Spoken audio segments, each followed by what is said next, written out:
unohin ihan täysin, että mun täytyy mennä päiväkotiin.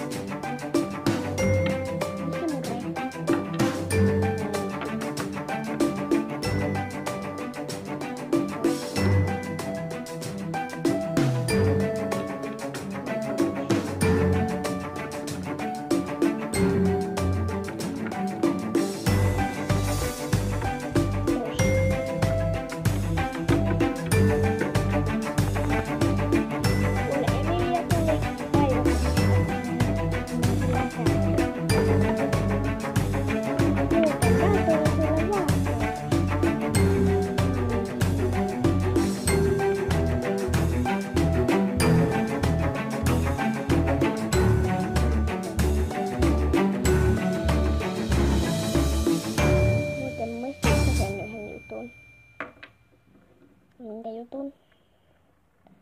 Iskä ja äiti muutti. Hei. Kai mä sitten kokeilen niitä vaatteita.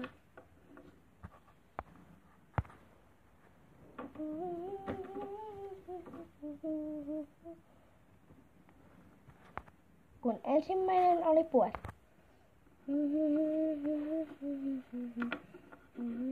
Ei hyvä.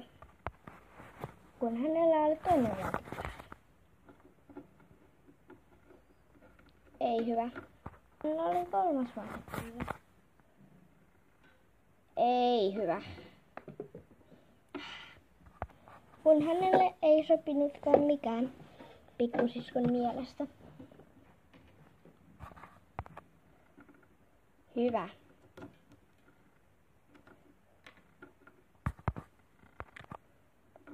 Hyvä.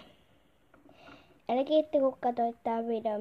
Me nähdään ensi videossa. Sori kun tää video oli niin lyhyt. Mut joo. Eikä me nähdään seuraavassa videossa. Moikka!